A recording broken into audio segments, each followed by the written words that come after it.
ሰላም እንዴት ናችሁ? ውድ የሊቨርፑል ደጋፊዎች ድምፅ ተከታታዮች በያላችሁበት ሰላማችሁ ይብዛ። በርካታ ስፖርታዊ መረጃዎችን ወደ እናንተ ይዘን መተናል። እስከ ፕሮግራማችን መጠናቂያ ድረስ አብራችሁን ልቆዩ። ዶሚኒክ ሶቦስላይ ስለ ኮንትራት ንግግሮች እንዲህ ሲል ተናግሯል። አዲስ ነገር የለም። እውነቱን ለመናገር ከዚህ በኋላ በእጄ ላይ አይደለም፣ ምንም እድገት የለም፣ ግን ትክክለኛው አቅርቦት ከመጣ እስቲ እኔ ብሏል። ስራዬን ሜዳ ላይ እየሰራው ነው። ወደፊት እናያለን፣ ምን እንደሚፈጠርም እናያለን። በመጨረሻ ሁሉም ደስተኛ እንደሚሆን ተስፋ አድርጋለሁ። እዚህ ተመችቶኛል፣ እርግጥ ነው። ከተማውንም እወደዋለሁ፣ ክለቡንም እወደዋለሁ፣ ከቡድን አጋሮች ጋር መጫወት እወዳለሁ፣ አንፊልድን እወደዋለሁ፣ ደጋፊውን እወደዋለሁ። ወደፊት ምን ይዞ እንደሚመጣ አብረን የምንመለከት ይሆናል ሲል ነው የተናገረው። ያው በሊቨርፑል ቤት በጣም ከደመቁ ተጫዋቾች ውስጥ አንዱ እንደሆነ ይታወቃል። ሊቨርፑል እንግዲህ ማስፈረም የቻለው ጄርሚ ዣኬት በሊቨርፑል በዋናው ቡድን ላይ ወዲያውኑ ተጽዕኖ ሊያሳድር የሚችል ተጫዋች ተደርጎ እንደሆነ ይታያል። ሊቨርፑል በእንደዚህ አይነት ነገር እንኳን አይታሙም። ያው ብቃት ያለው አቅም ያለውን ተጫዋች ነው በማዘዋወር የሚታወቁትና በተከላካይ ስፍራ ላይ አማራጭ ያስፈልጋቸው ነበር። ይህንን ነገር ደግሞ ለማስተካከል ይመስላል ይህንን ተጫዋች ያስፈረሙት። ፍሎሪያን ቨርትዝ ስለ ሁጎ ኤኪቲኬ እንዲህ ሲል ተናግሯል። ሁሉ ሰው ምን አይነት ጥራት እንዳለው ምን አይነት ድንቅ ተጫዋች እንደሆነ እንደገና ማየት ችሏል ብዬ አስባለሁ። በጣም ፈጣን ነው፣ በጣም ጥሩ አጨራርሳለሁ እና ከእሱ ጋር ሜዳ ላይ አብሬውን በመጫወት ደስተኛ ነኝ ብሏል።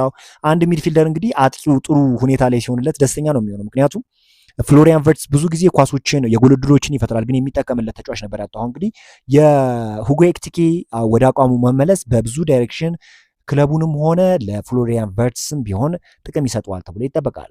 ቶተንሃም በመጨረሻ ደቂቃ ላይ ሊቨርፑል በአንድሬ ሮበርትሰን ሽያጭ በተመለከተ አቋሙ ተቀይሮ እንደሆነ ለማየት ቢያናግራቸውም ነገር ግን የክለቡ ምላሽ ሮበርትሰን በአሁኑ ሰዓት አይሸጥም የሚል ነው ይታወቃል። ቶተንሃም ሆትስፐር እንግዲህ በተደጋጋሚ የሊቨርፑልን ቤት እንዳኳኳ ይታወቃል። ነገር ግን ሊቨርፑሎች ተጫዋቹ ወሳኝ ተጫዋች እንደመሆኑ አንጻር ለመሸጥ ፈቃደኛ እንዳሉ ይታወቃል።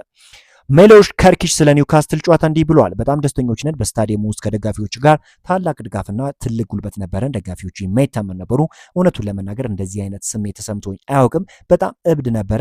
ስለዚህ ሁሉም ሰው ከዚያ ብዙ ጉልበት እንዳገኘ አስባለሁ። በጣም ጥሩ የቡድን መንፈስ ነው፣ ጥሩ ውጊያና ጥሩ አፈጻጸም ነበር ብሏል። እንግዲህ ሊቨርፑል 4-1 በሆነ ውጤት ኒውካስትል ዩናይትድ እንደረመረመው ይታወቃልና ከዚህ በፊትም ሊቨርፑል እንግዲህ ለኒውካስትል ዩናይትድ ይሄን ያህል ሲቸገር አልተመለከትንም። በጣም ድንቅ የሆነ አቅምን ነው የሚያስመለከተው። ከኒውካስትሎችን ሲገጥም ከዚህ በፊትም ማሸነፍ ችሎ ነበር። አሁንም ዳግም ኒውካስትል ዩናይትድን ማሸነፍ ችሏልና አጠቃላይ ያላቸው ሄድ ቱ ሄድን ብንመለከት እንኳን ሊቨርፑሎች ይህንን ክለብ ለማሸነፍ እንደማይቸገሩ ፍንትው አድርጎ የሚያሳይ ነው። ጂሚ ካራጋር ስለ ኤኪቲኬ እንዲህ ሲል ተናግሯል። እኔ እንደማስበው ሁጎ ኤኪቲኬ ከቶሬዝ የተሻለ ተጫዋች ነው ብዬ አስባለሁ። ፈርናንዶ ቶሬዝ በእርግጠኝነት የሊቨርፑል መለያ የለበሰ በስቴቨን ጀራርድ የተሰራ ይመስለኛል ብሏል። ሁጎ ኤኪቲኬ ልዩ የሚያደርገው ነገር ምንድነው? ድሪብሎችን ያደርጋል፣ ፈጣን ነው፣ ጎሎችን ያስቆጥራል። ከብዙ ዳይሬክሽን አንጻር ክለቡን እየጠቀመው ይገኛል። ያልተጠበቀ ዝውውር ነው። እንደውም እኮ ሊቨርፑሎች እኮ ኤኪቲኬ ፈርመው እንኳን ጉጉታቸው አሌክሳንደር ኢዛክን ለማስፈረም ነበርና ሁጎ ኤኪቲኬ ግን እያስመለከተ የሚገኘው ነገር በጣም አስገራሚ ነገር ነውና ከመጀመሪያዋ ጊዜ ጀምሮ በጣም ድንቅ የሆነ ነገርን እያሳየ ይገኛል። ይህን ያህል ትኩረት አልተሰጠውም፣ ነገር ግን ትኩረት ሊሰጠው የሚገባ አይነት ተጫዋች እንደሆነ ይታወቃል። እንደው የሁጎ ኤኪቲኬ አለመኖር ሊቨርፑልን በጣም ሊጎዳው ይችላልና አሁን በሊቨርፑል ቤት እያስመለከተ ያለው ነገር በብዙዎች ዘንድ አግራሞትን እየጫረ ይገኛል። የእውነት በዚህ አቅሙ የእውነት በዚህ ኳሊቲው የሚቀጥል ከሆነ አስቡት እንግዲህ ምን ያህል ክለቡን እንደሚጠቅመው።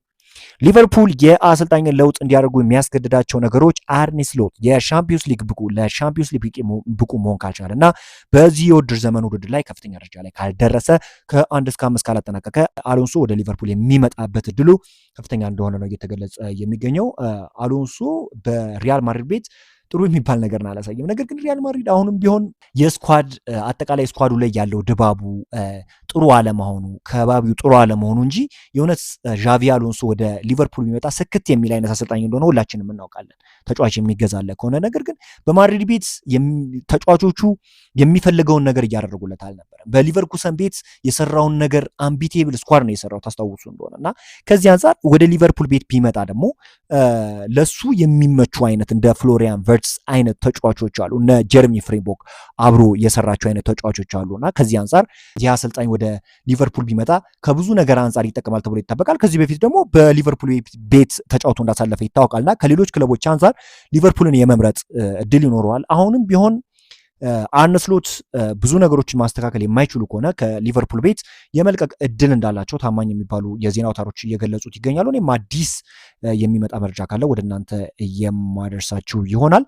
በዛሬው ዕለት ግን ሊቨርፑልን የተመለከቱ ስፖርታዊ መረጃዎች እኚህን ይመስላሉ።